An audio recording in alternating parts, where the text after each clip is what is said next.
Number 65, quick one, produced in question 63, often converted into calcium hydroxide. And so this equation, CaO solid plus H2O liquid, is an example of a Lewis acid-base type reaction that produces calcium hydroxide in water, or just calcium hydroxide solid. Okay, there's also some heat generated in this, and typically the heat's going to be written as delta H. What does delta H stand for?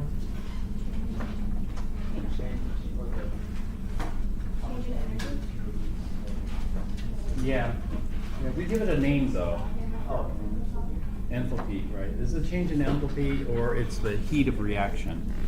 And so this is going to be the energy released or absorbed. And so delta H is going to be minus or positive in this number 65. It's minus 65.3 kilojoules. And so that gives us two ways of doing this particular problem. One, we could do it as set up here, calcium oxide solid plus H2O liquid. It's going to go to calcium hydroxide solid plus 65.3 kilojoules. And so if we set it up like this, then we're going to do 291 kilojoules of energy. Is that 291 kilojoules? Well, that's got to be released because this doesn't absorb energy. So 291 kilojoules released, or lost, or produced. And then we know that for every 1 mole of calcium oxide reacted, 65.3 kilojoules of energy is produced or released. And so we can just do it as written here, except we typically will put released here just to show that this reaction is losing energy. And so it's going from less stable to more stable, dropping in energy. And then we just need the molar mass. Did I calculate the molar mass of calcium oxide last time? 56.08 grams of calcium oxide per mole of calcium oxide. And how many grams was this? Somebody calculate it? 250.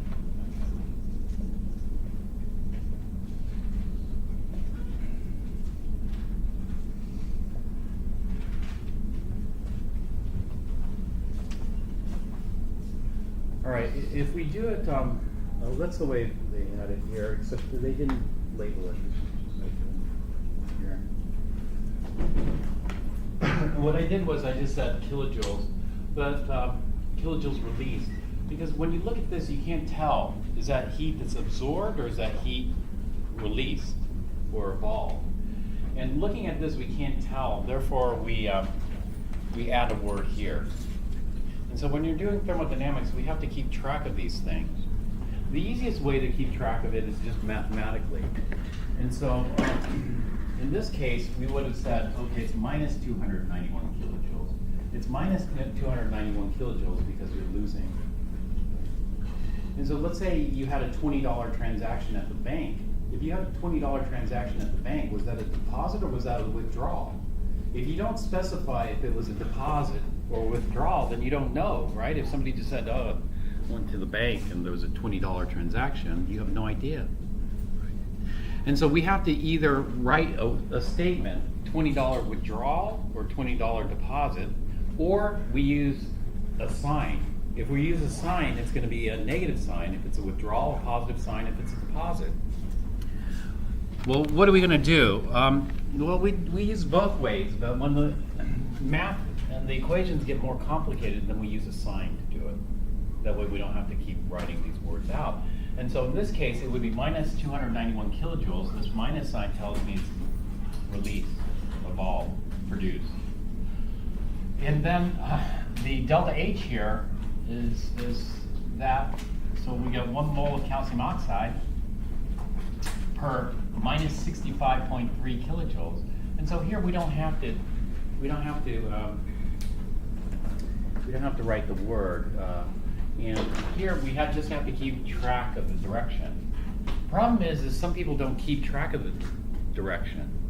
And so for people who don't keep track of the direction, sometimes things get mixed up. So this happens in Chem 1A because in Chem 1A, we don't write equations like this. We write equations like that.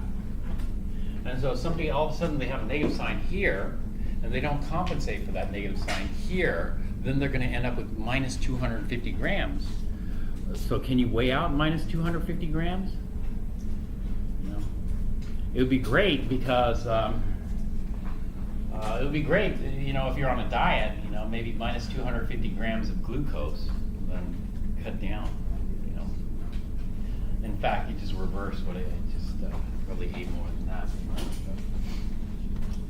Going back to this, then we don't want a negative gram, so this will take care of the sign problem. So this is going to give us the same answer as before. And so we have to pay attention in terms of energy. We have to pay attention to the sign, whether we're factoring that in or not factoring that in. And so those are two ways of doing it. Eventually, we're just going to factor it in most cases. All right, so these are your standard energy ones. We might have limiting reagents. The next complication would be if there's a limiting reagent here, one or the other. Because the amount of energy that's going to be produced is going to depend on the limiting reagent. Just like the amount of product that's going to be produced is going to depend on the limiting reagent. Here there's no limiting reagent because probably water is cheap and it's free. You can use it in excess. And so it makes sense that this is the limiting, that's the excess water. Other things you aren't so sure. And since they didn't tell us how much water, we're going to assume that calcium oxide is a limiting reagent here. And so that might be an additional complication to this. One other complication is similar, similar to percentage, but different. Like this 65.3 kilojoules. Let's say I want to convert that 65.3 kilojoules into something that I can use. And so let's say, because of all this heat, actually this is being heated ball. Well, let's say we're going to use this. Actually, maybe let's go to a more useful reaction than this.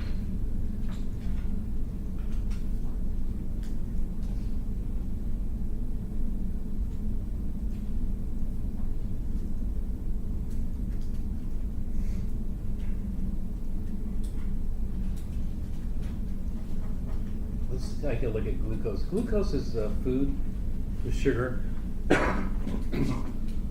a carbohydrate, excuse me. Carbohydrates typically have like about 7 calories, food calories per gram. Have you heard that before? Carbohydrates and proteins have about 7 calories per gram. And the fats have about 9 calories, food calories per gram. But if we do this, let's look at metabolism of glucose.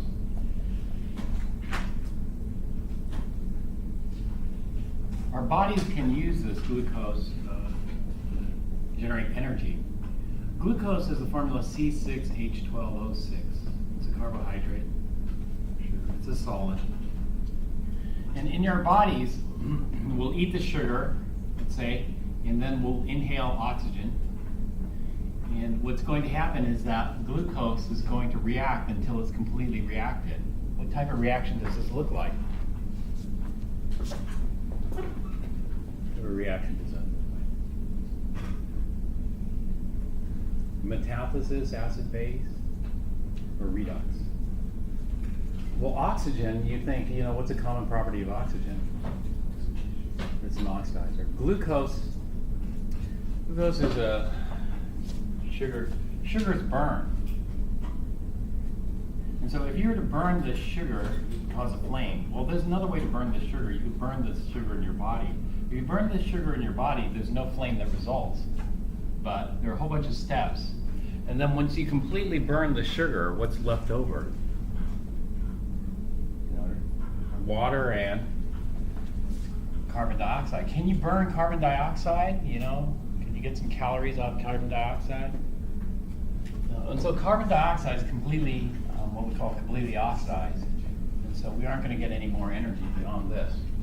And so we'll need to balance this. We'll need 6 oxygens. We're going to form 6 carbon dioxides and 6 waters. This happens over many steps here. And so when we metabolize glucose, we take in the glucose, we take in the O2, and we are going to exhale the CO2. We're going to generate water, but we're also going to get energy. This is exothermic. Now, how much energy are we going to get? Well, according to this, we're going to get 2,805 kilojoules. 2,805 kilojoules for every mole of glucose that's burned or metabolized. We call this cellular respiration. Efficiency of respiration. We're looking at respiration here. We don't need all the details. And so if we metabolize 2 moles of glucose, we're going to double this. 3 moles of glucose will triple it. So it depends. And so as this equation is written, that is 1 mole of glucose, that's the amount of energy that we're going to get.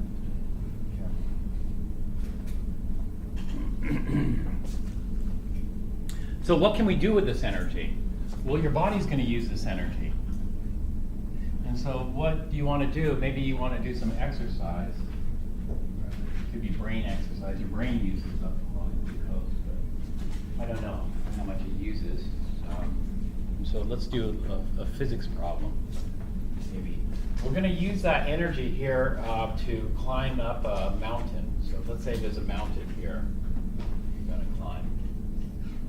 How much energy does it take to climb up the mountain? And so this is going to be some physics, but you don't have to know any of the physics. It's just going through.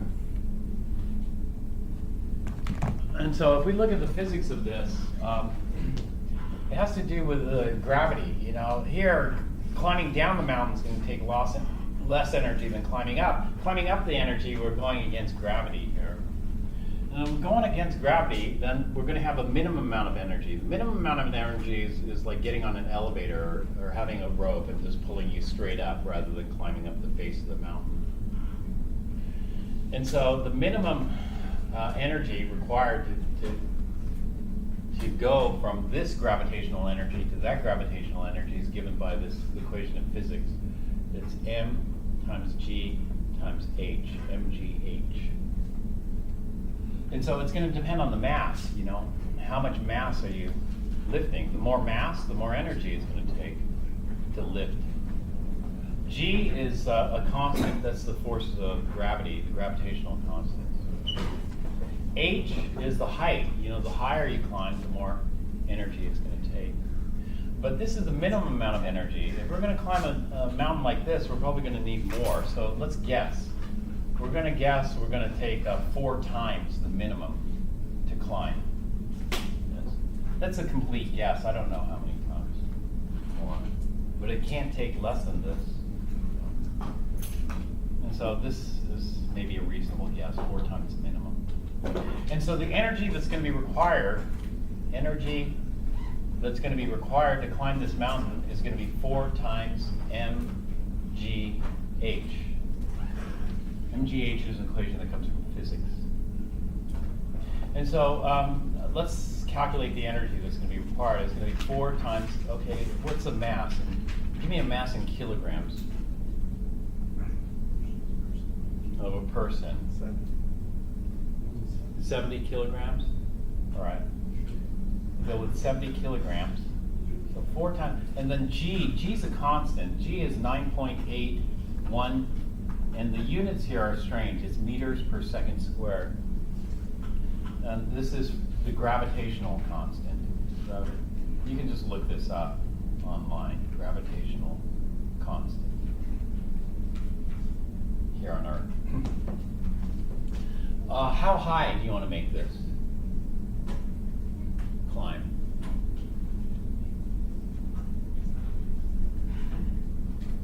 Maybe like 1,000 meters? If we make it 1,000 meters, that would be about 3,000 feet, right? 1,000 meters, 3,000 foot climb. Does that look okay? Yeah. All right. And And so let's go ahead and calculate the energy that's required to climb that for a 70 kilogram person. So, and then guessing that it's going to take 4 times the minimum. So 4 times 70 times 9.81 times 1,000. 2 million can take 2,746,800. What are the units here? Units would be kilograms, and then meters times meter. So it would be kilograms, meter times meter would be meter squared, divided by second squared. A kilogram meter squared per second squared, you might have seen that before. Do you know what that is? This is a joule. Remember I told you what 1 joule is defined as? 1 joule is defined as the energy it takes to lift 1 kilogram 1 meter high against gravity. And so this would take a minimum of 1 joule of energy. Probably takes a little bit more because that. And so this ends up to be 2,746,000. 2,746,800 joules of energy. Well, that's a lot of joules, so maybe we should use kilojoules instead. So if we use kilojoules, that would be 2,740. Let's just do 2,746.8 kilojoules. That's too many bigs, but we'll round it again. And since it's just a guess, let's just say it's going to take about 2,800 kilojoules. So about 2,800 kilojoules we're going to need. Hey, how many kilojoules do we have here? 2,800 kilojoules, right? And so how much sugar should I consume? 1 mole of sugar. Do you know how much 1 mole of that sugar weighs? Well, it has 6 carbons, 12 hydrogens, 6 oxygens. It turns out that's 180.16 grams per mole. And so I need about 180 grams of sugar, and I should be able to climb it. Does that make sense? No? And so what we would do is we could do it this way. We could do it like this. I need about 2,800 kilojoules of energy required to climb. All that energy is going to come from the stoichiometry here. And so what I need to do is I need to cancel out kilojoules. And so over there I got 2,805 kilojoules of energy are going to be produced for every 1 mole of glucose. And so it looks like I'll have to have 1 mole of glucose. But how much does 1 mole of glucose weigh? Well, 1 mole of glucose weighs 180.16. I just got this off Wikipedia. 180.16 grams of glucose per mole of glucose. I got this off Wikipedia because I was too lazy to calculate it. But if I calculated it, I would have gotten 180.18 based on my calculation. And so this is just dimensional analysis. Kilojoules cancel, moles cancel. And so how many grams will I need? It's going to be very close to 180. So let's do 2,800 divided by 2,805 times 180.16. 179.8. So I'll need 179.8 grams for about 180 grams. I can't be too precise because I'm just guessing it's going to take 4 times the energy. It might take less, it might take more, you know. It depends on the requirement. And so there's 180 grams of glucose. Is this okay? This is similar to the previous problem. Is that okay? Somewhat, or does it make sense? let's say I needed 5,600 kilojoules. If I needed 5,600 kilojoules of energy, how many moles of glucose will I have to burn? Metabolize 2 moles. And so that's going to be like 360 grams. If I needed 3 times this, then I'd need 3 moles. And so this is just a ratio, a stoichiometric ratio that we can do.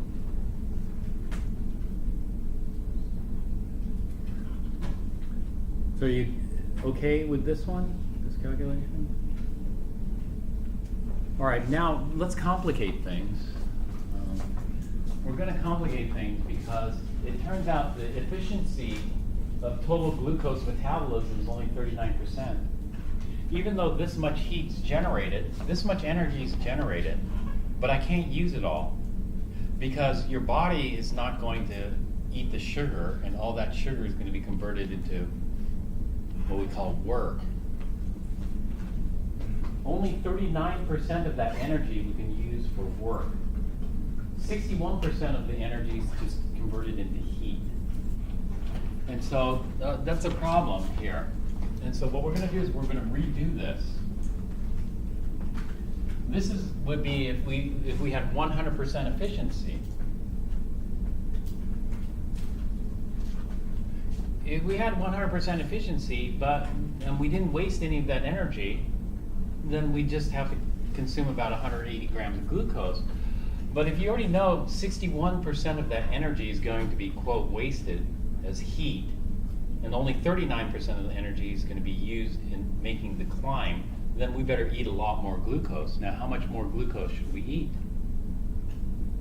Okay, so what we're going to do is we're going to redo this calculation, factoring in a 39% efficiency for glucose metabolism.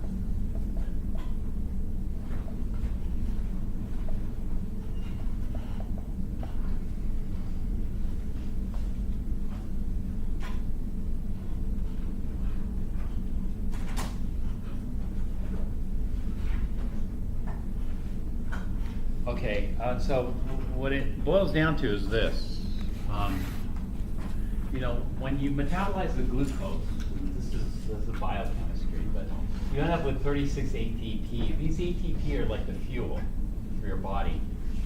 And 36 ATP is only 1098 kilojoules worth of energy. And so we ended up producing 2805. We only end up with 1098. That means where did the rest go? The rest went into heat. So we call this lost as heat. And so what this means is that that means that 39% of the total energy released, 39% can be used to do work.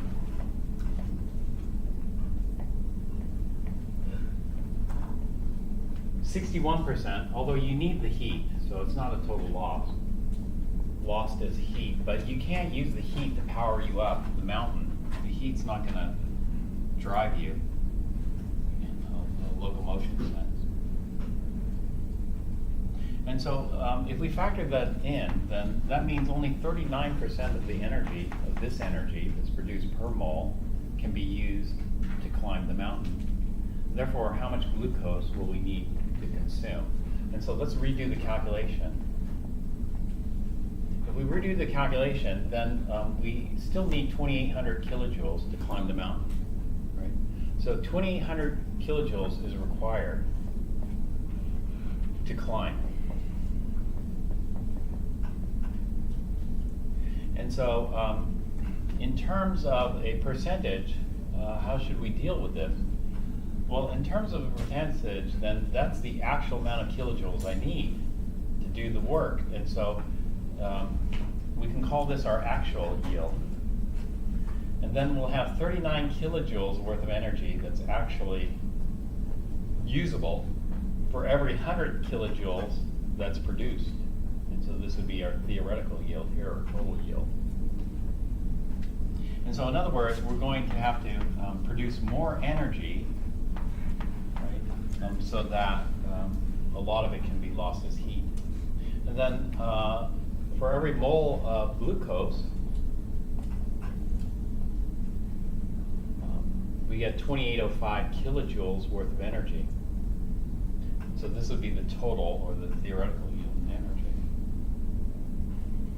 And then there's 180.16 grams of glucose per mole of glucose. And so rather than consuming 180 grams, let's see how many we should consume. And so it's going to be 2,800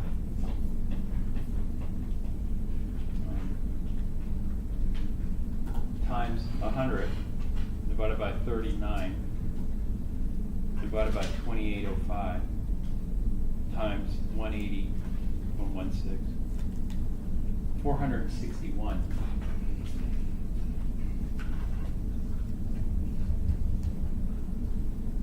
$461.1 grams of glucose.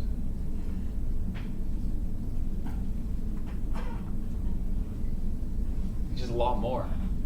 Why do we have to eat so much more glucose? Because a lot of the energy produced from the glucose is lost as heat, not converted to work.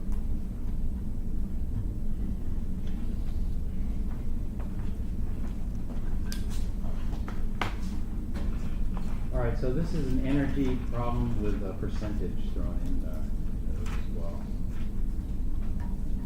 With efficiency of respiration, 39%.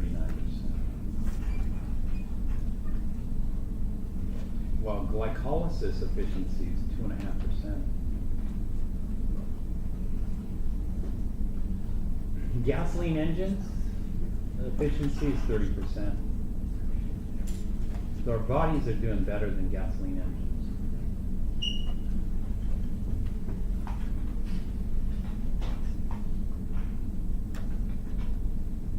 All right, any questions on this? All right, that's the end of chapter 10. What we're going to do is we're going to move on to chapter 11.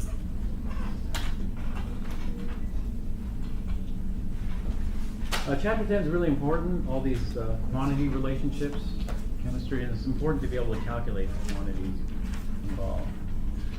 But we're going to go back from quantity relationships back to chemical properties. You know, like are the chemical properties of carbon and nitrogen different? Yeah, carbon and nitrogen are totally different. And so what makes the properties of carbon and nitrogen so different? Well, one thing we say is, well, the composition and structure. So if we think about the composition, we know the composition. Carbon, 6 protons. Nitrogen, 7 protons, etc. We know the protons, neutrons, and electrons. We know the structure. What was the structure, the model, Rutherford came up with? Or his experiment proved, led evidence to? Nuclear atom model, so we know the structure. But is that enough to explain the differences between carbon and nitrogen? No. Based on what you know about composition and structure, it's not enough. And so we have to understand it more deeply. And so getting a more deeper understanding of this, we have to revisit atomic atoms, structure of atoms. So we're going to look at atomic theory part 2. Atomic theory part 2 talks about the modern model of the atom, which is the quantum model of the atom.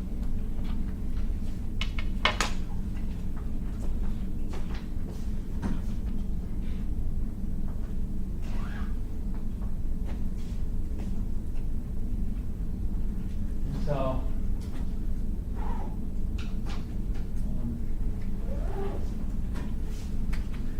quantum theory is the theory. Quantum theory, aka quantum mechanics.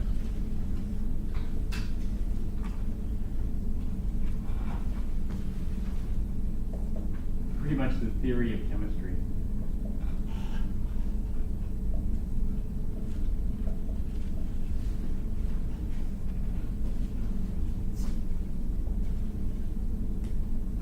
essentially. Because what should a theory do? A theory should give a detailed picture of chemistry. And so we need a more detailed picture of chemistry. Chemical properties, physical properties, that kind of thing. Theory of chemistry. Where do theories come from?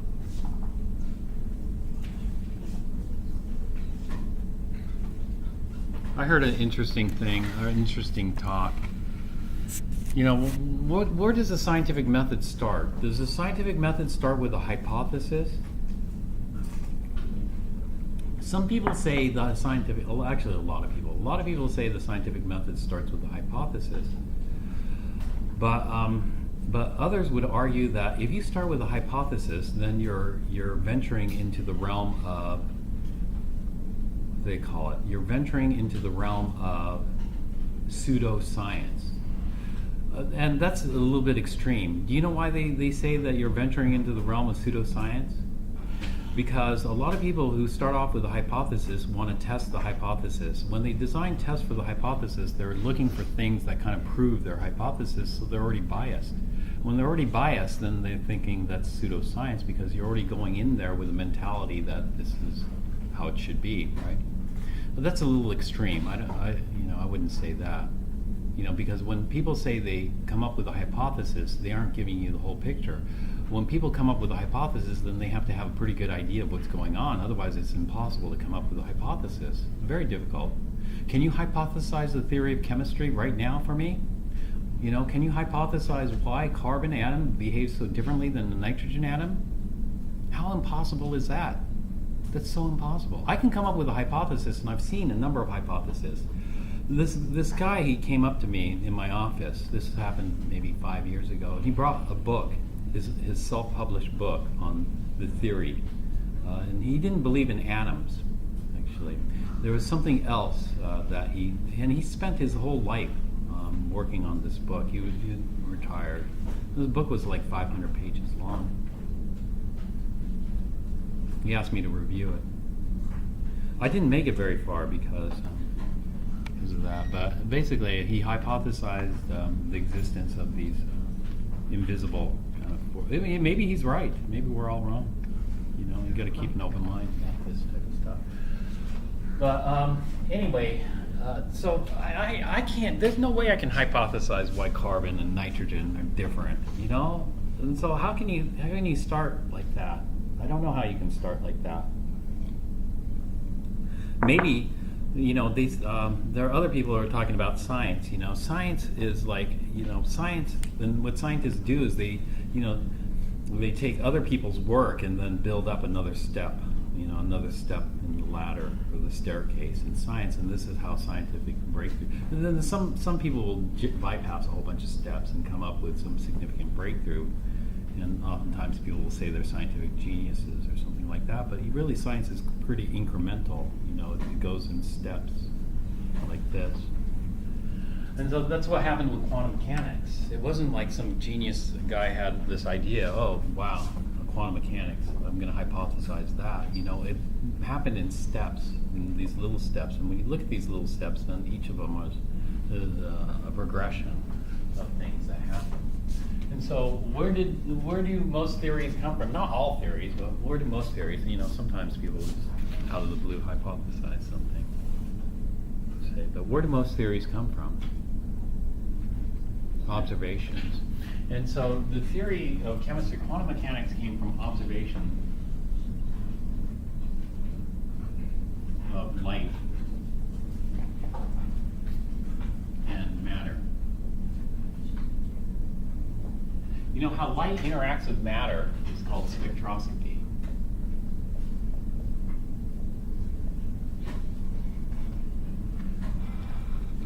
And so the theory so light is very important in the development of the theory, quantum theory, without it. And the thing is, it's like, who is it, Pasteur? What did Pasteur discover?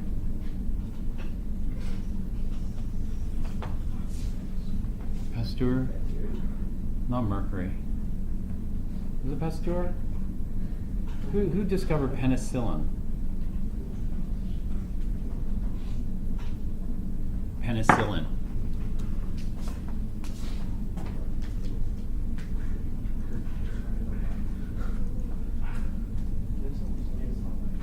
Man, my memory is not so good.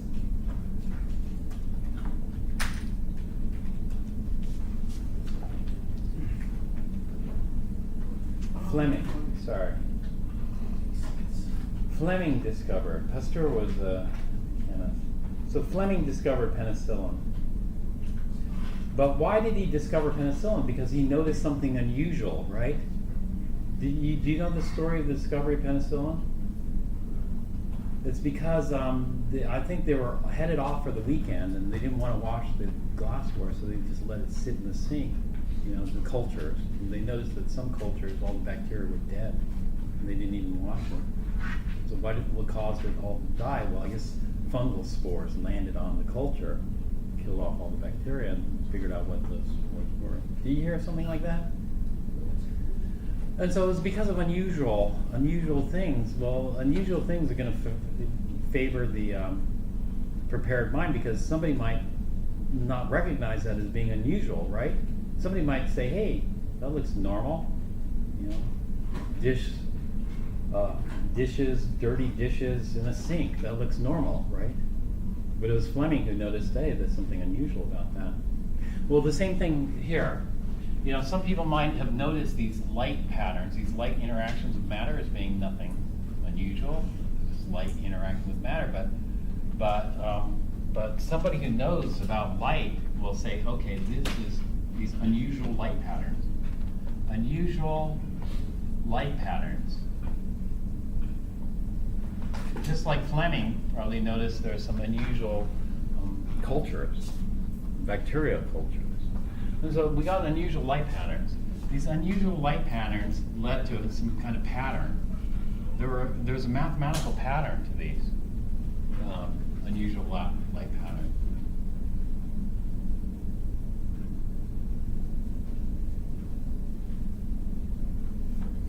From these mathematical patterns, we end up with what? A law. From these mathematical patterns, we end up with a law. This law is called the Rydberg law. And then, well, the Rydberg law is just some empirical equation that fits this mathematical pattern, but it has no theoretical basis to it. It wasn't derived from theory, it was derived from observations, experimental observations. And then from the Rydberg law came a hypothesis. The hypothesis here is something that we'll talk about more, but probably doesn't make any sense now, is energy is quantized. Energy is quantized, not continuous in atoms. In atoms.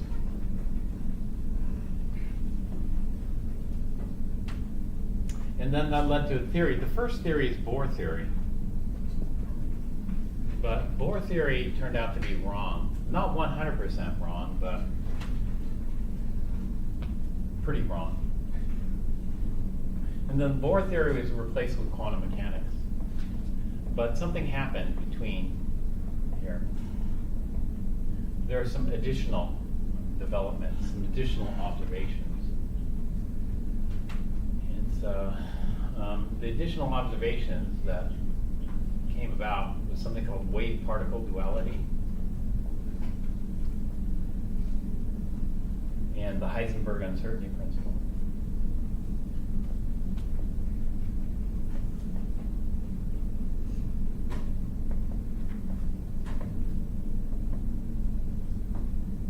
And so Bohr theory talked about things called orbits. Quantum mechanics talks about orbitals. And so the whole idea of orbits is wrong, but orbitals is correct.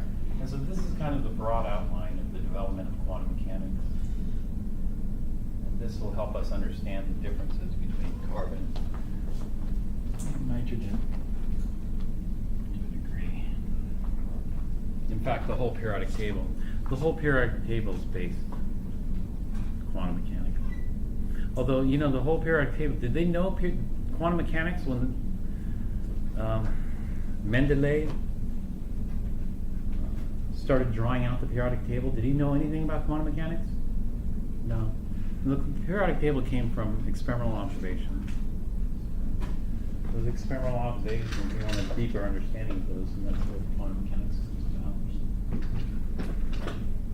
So all this is crammed into, when we look at the slides, all of this is crammed into very few slides. And so the first thing is we have to talk about light. Light, aka electromagnetic radiation. Electromagnetic radiation.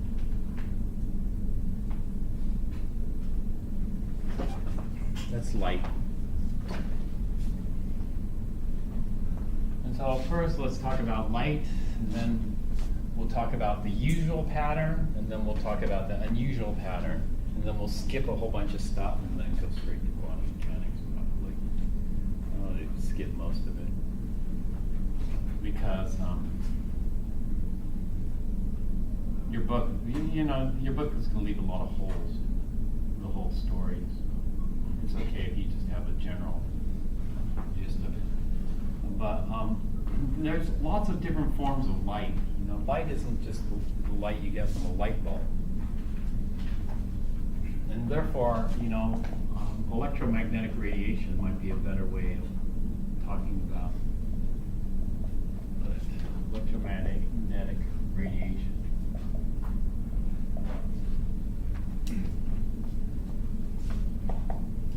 And the different forms, not all light is visible. We have lots of invisible forms.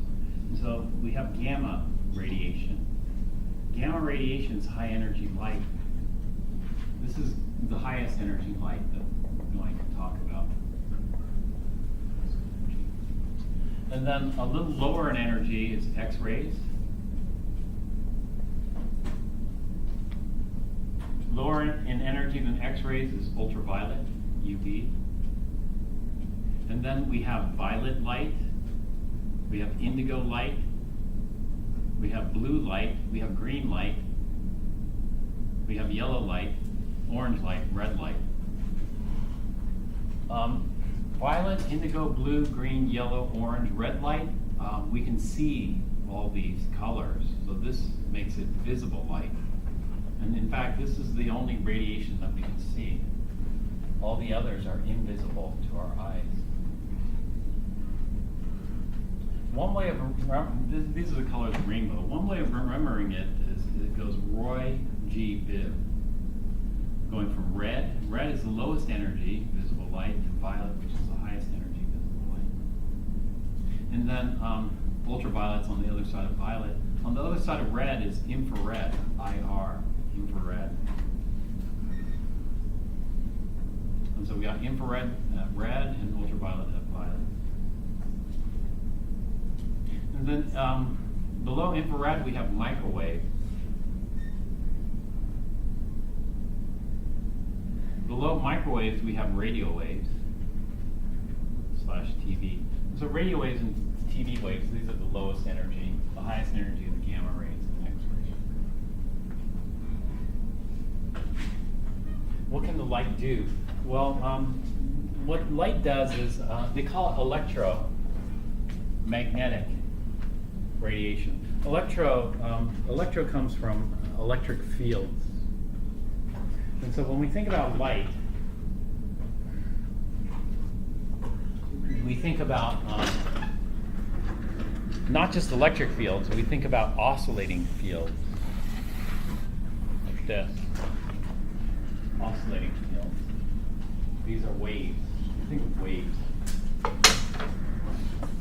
And so these are like waves of energy.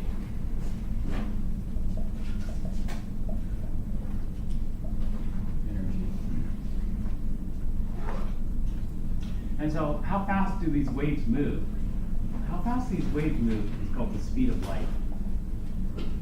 You do know what the speed of light is? 3.0 times 10 to the 8 meters per second. I used to have it memorized for 4 sig figs. 4 sig figs is 2.998. It's 10 to the 8 meters per second. So that's how fast gamma rays move. Do you know how fast radio waves move?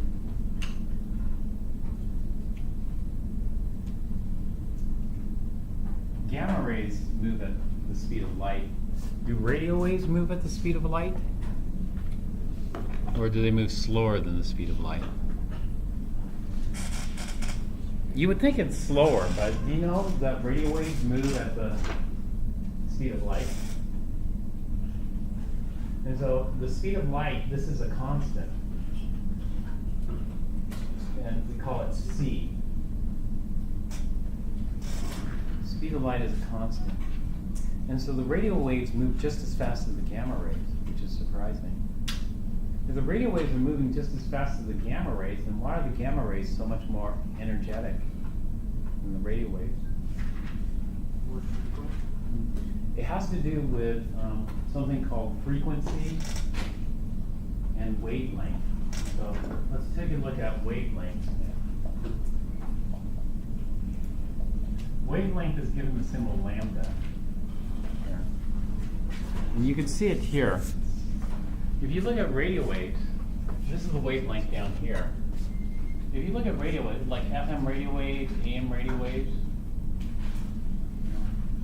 radio waves vary from a wavelength of 1 meter to 100 meters to 1,000 meters to 10,000 meters, 100,000 meters to 1,000,000 meters. If we have let's say if we have a wavelength of about 100 meters, so the wavelength, that means there's 100 meters distance between the peak here and the next peak here. And so that's the peak to peak distance. It's long, 100 meters. It could be a kilometer. A kilometer is pretty long. You know, all the way down to this, 10 to the minus 16. For gamma rays, we're looking at 10 to the minus 16. 10 to the minus 16 peak to peak, is that bigger than an atom or smaller than an atom? It's smaller than an atom. An atom is about 10 to the minus 10 meters. So this is a lot smaller, orders of magnitude smaller than an atom. So these are waves. They're waves of what, though? Waves of energy, I guess. But these are not like ocean waves. You know, ocean waves are going to be up and down like this. What we're seeing here is not like a physical up and down. What we're seeing is what we call an electric field. An electric field is going to be like this. When it hits the top, it's positive. When it goes down to the bottom, it's negative. And so what we see is an oscillating electric field.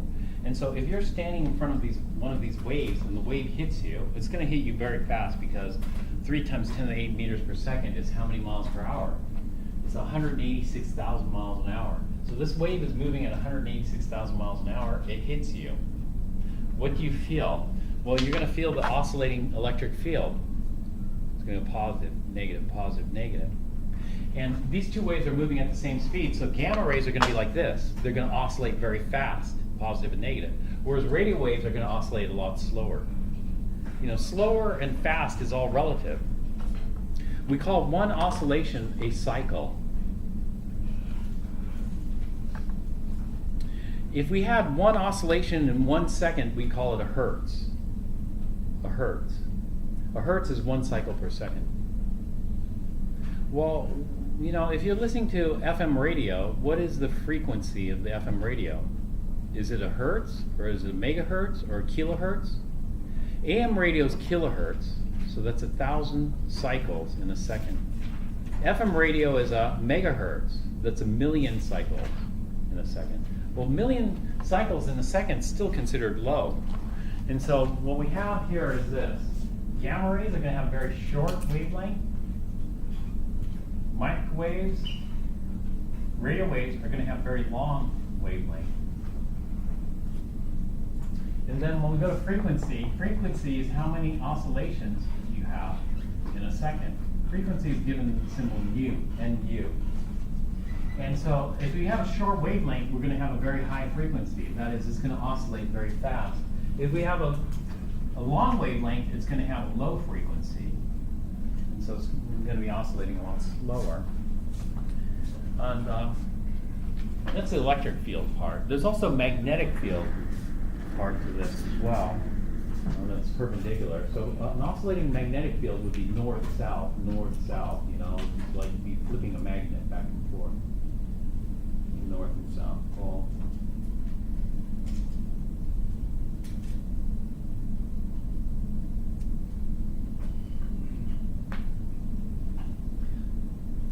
So what does matter consist of? Matter consists of mixtures and substances. The substances consist of compounds and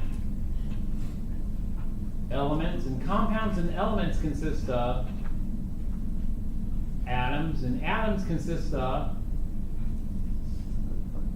electrons, neutrons, and protons. So what you know about structure so far is you know that there's a nucleus that contains the protons and neutrons, and the electrons are in the empty space surrounding the nucleus, right? So if light, this oscillating electric field, hits an atom, what's going to happen? Well, you know, what's the most important interaction in chemistry? The most important interaction is gravitational, electrical. Chemists are mostly worried about electrical forces. And so what's going to happen is this. It's going to be like a boat. If you're in a boat on the ocean and some waves pass you by, what's going to happen? The boat's going to start to oscillate with the waves, right? If you're a big boat and the waves are small, a big boat with small waves, are you really going to feel those? No. But if you're a little boat, you're going to feel each and every wave, right? Well, the nucleus is like a big boat. The nucleus has got a lot of inertia. And so the nucleus isn't really impacted by these waves as much as the electrons are. And so what's going to happen is the waves come in, and the electrons are like the tiny boat, and the electrons are going to start oscillating with the waves. And so radio waves, they have enough energy to excite, that is to oscillate electrons in metals. Metals, why metals? Because metals, the electrons are pretty loosely held in metals. You know, metals we consider electron rich or electron poor.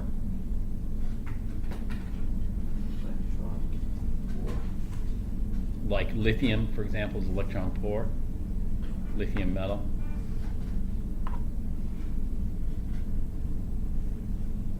Metals are typically thought of as electron rich or electron poor, or maybe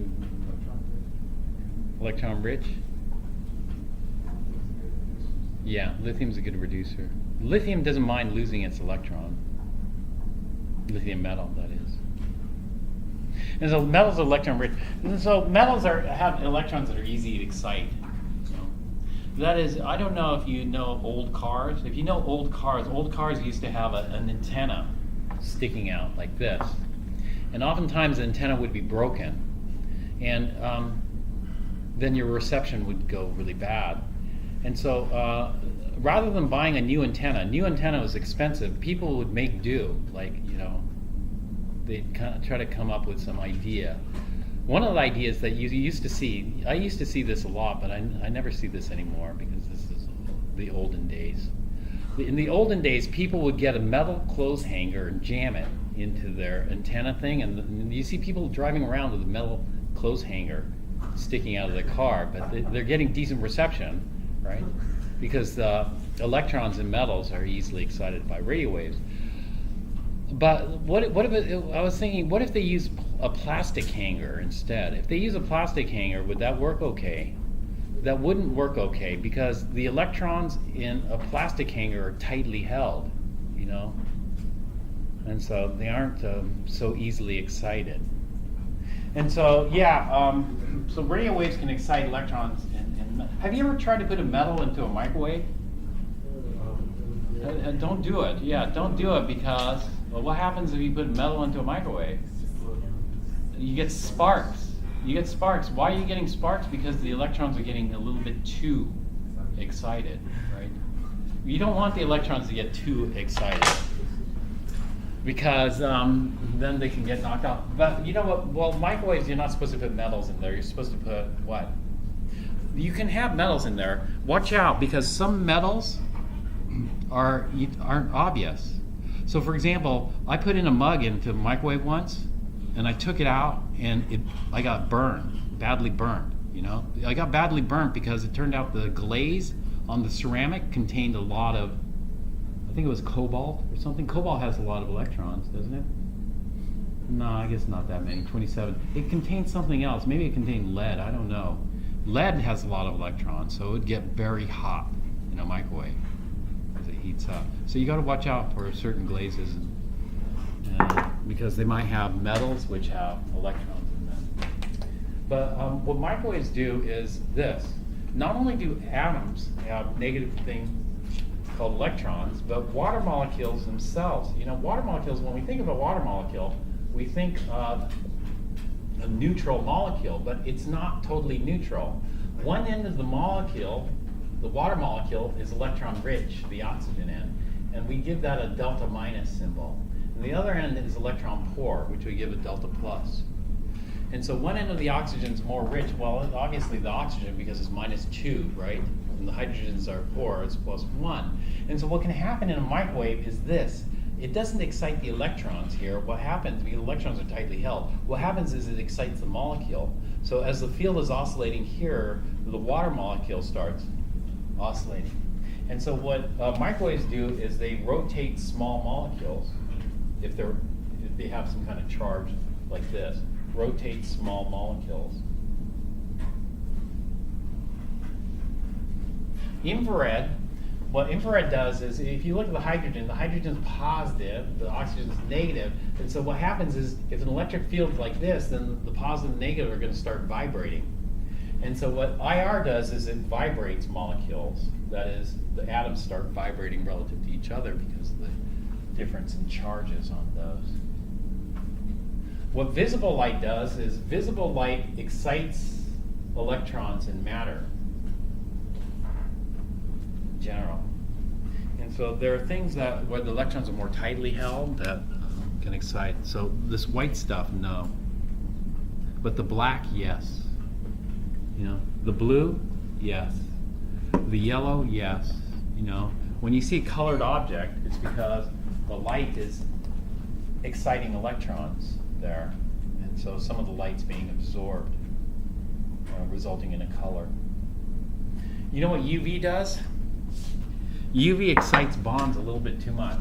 They vibrate too much. If the bonds vibrate too much, you know what happens? They break. And so UV ends up breaking bonds. Bond breakage. And so UV causes damage. For example, to your DNA. X-rays will, X-rays and gamma rays will excite electrons too much in most matter. And we call this ionizing radiation. Because if the electrons get too overly excited, the electrons are going to be broken off the atoms themselves. And so if they're oscillating way too fast, and they get broken off, you're left with an ion. You know, if you lose an electron, you're going to have a cation, right? And so we call it ionizing radiation because it forms ions.